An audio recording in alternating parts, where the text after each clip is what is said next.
a video review of Beat the Beat Rhythm Paradise.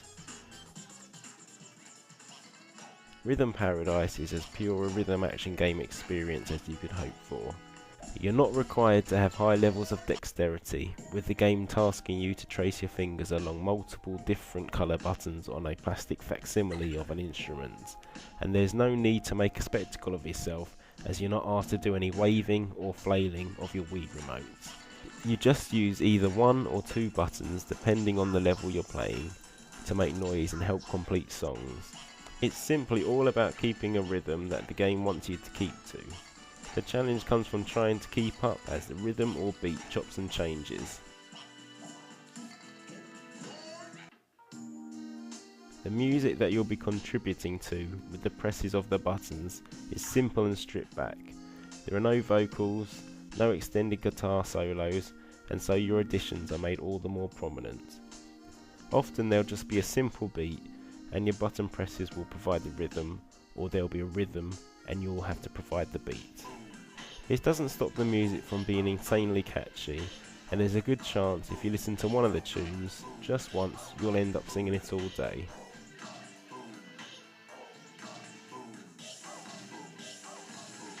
And it's a good thing that the music is so likeable, as Rhythm Paradise has one level of difficulty, and that's hard. This game isn't very forgiving at all, and your timing needs to be accurate to the millisecond. Spamming the buttons simply won't cut it here, and so it's likely that you'll be replaying some of the levels a fair few times before you come even close to completing them. Boom! You gotta do it with the beat. Oh yeah, That's good advice from Marta there, as getting a good feel for the rhythm of each level will help you no end in your tasks.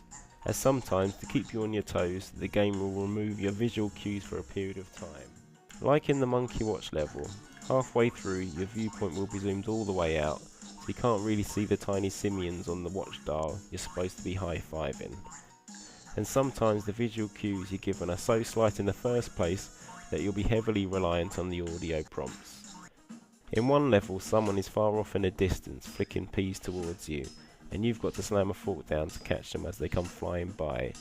You'll hear a boing as each is rhythmically flicked, but as they're so small and they fly so quickly, you can't really see them approach and engage when you should slam your fork down. You'll almost entirely be guided by the noise of the flick and the whiz the speeding pea makes to judge when to jab your fork down. Even though you'll just be hitting one or two buttons the entire game, what happens in each of the levels is fantastically varied. You'll be jamming on a tambourine with a monkey, repeating the patterns that he produces, screwing heads onto cute little robots in a factory, squeezing the A and B buttons together as if you were controlling a mechanical claw, and defending a gopher and his girlfriend against football to try and impress your own lady. And thanks to a simple colourful visual art style, everything is clear, full of character, and it's all very Japanese, so completely bonkers. Something that may cause a problem to some is that progression in this game is made one level at a time.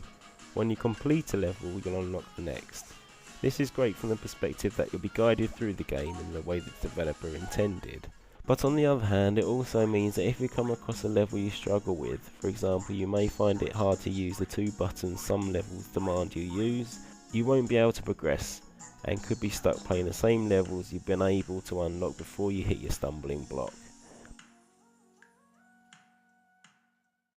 I haven't seen much hype surrounding the release of Beat the Beat Rhythm Paradise. I haven't seen any adverts for it on TV or in magazines, or it's in any place of prominence in any game stores.